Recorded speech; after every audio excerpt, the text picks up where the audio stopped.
Well, let's get more now from Kalin. He's a senior advisor to and spokesman for President Erdogan and joins us live from the presidential palace in Istanbul. Thank you so much for joining us here on Al Jazeera.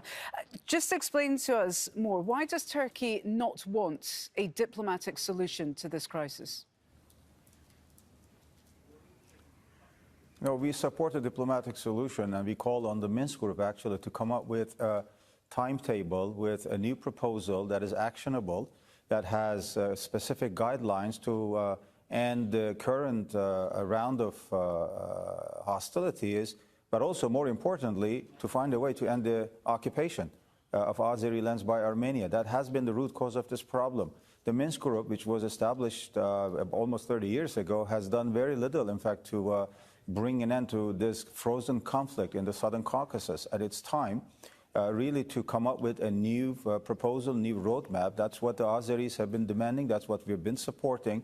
Yes to a ceasefire, but a ceasefire must be sustainable. And the only way to make it sustainable is also to talk about ending the Armenian occupation of Azeri lands. As you know, Karabakh, Nagorno-Karabakh, is the land of the Azerbaijan, state of Azerbaijan, according to UN decisions, according to number of resolutions, OSCE decisions, etc. So yes to a diplomatic solution, but that needs to come up with or combine with a timetable, with a roadmap that will bring an end to the occupation of Nagorno-Karabakh by Armenia. So do you support then the efforts of the French, Russian and US representatives who are heading to Geneva to start thrashing out a roadmap?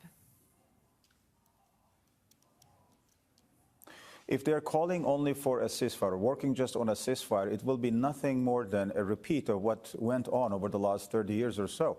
It is almost certain to fail if it doesn't also involve a detailed plan to end the occupation.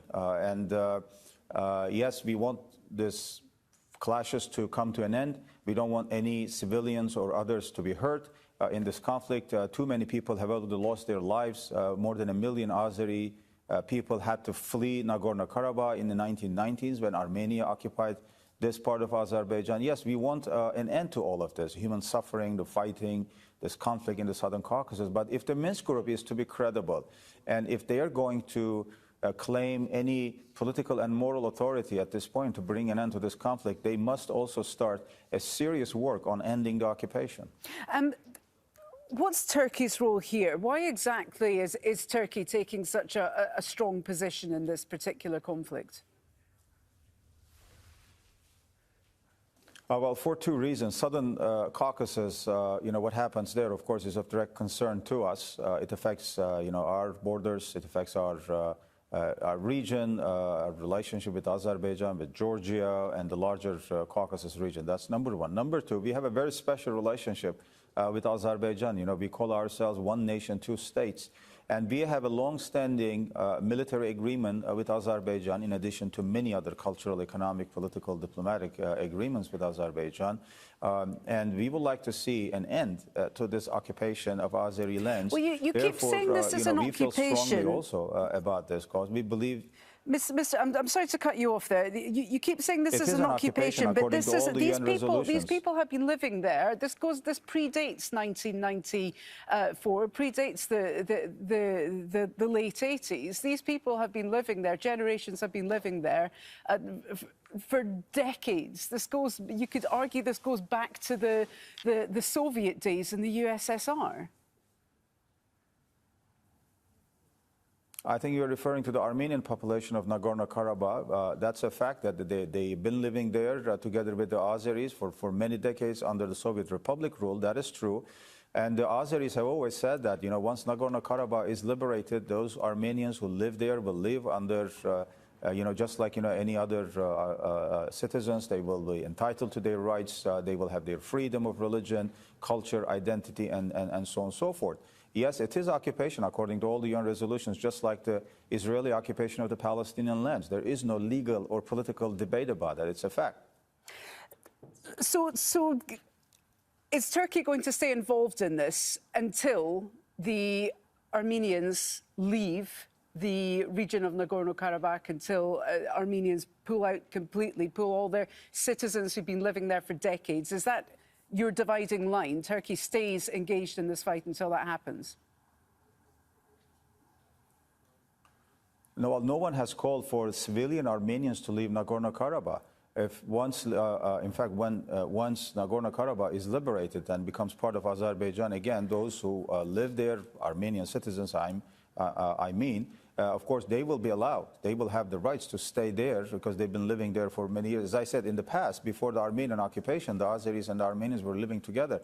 But let's not forget the fact that more than 1 million Azeris had to flee Nagorno-Karabakh after the Armenian occupation, and about, as far as I remember, about 30,000+, almost 40,000 people died over the last 30 years. We do not want to see a repeat. Indeed. Of what I just want to get into how deeply Turkey is involved in this, because there have been allegations that Turkey is sending troops, it's sending Syrians via Turkey into this fight, supplying arms to the Azeris.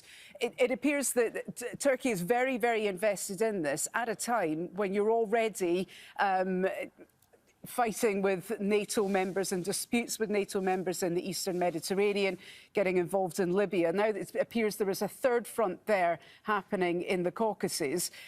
I mean, are you worried that Turkey is spreading itself a bit too thin, fighting on too many fronts?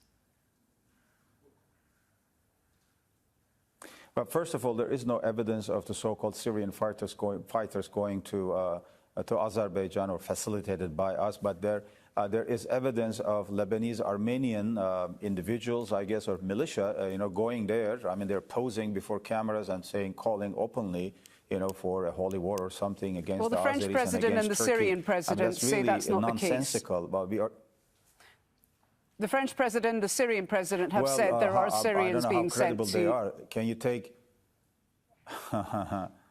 They're not good references, really, when it comes to facts. Either the Syrian president or the French president, I'm not sure, because we've had to deal with them in the past on many different occasions. But I know the French position. They oppose Turkey almost on every single issue of strategic significance in Syria, in Libya.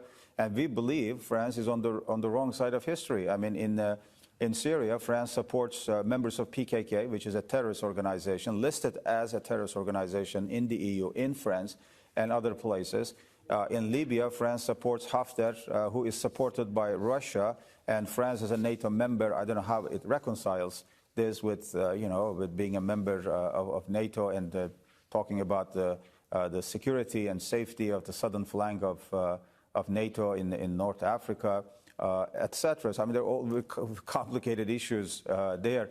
But, our main concern is to find a diplomatic solution to this. But as I said, for this peace to be sustainable, or ceasefire to be sustainable, it needs to be based on a roadmap, a plan to end the occupation. That will be the only way to solve this problem, so that we don't have to repeat this for the next 30 years. OK, Ibrahim, Kalin, I'm afraid we are out of time, but thank you so much for joining us from the Presidential Palace in Istanbul. Ibrahim Kalin, a senior advisor to the Turkish President Recep Tayyip Erdogan. Thank you.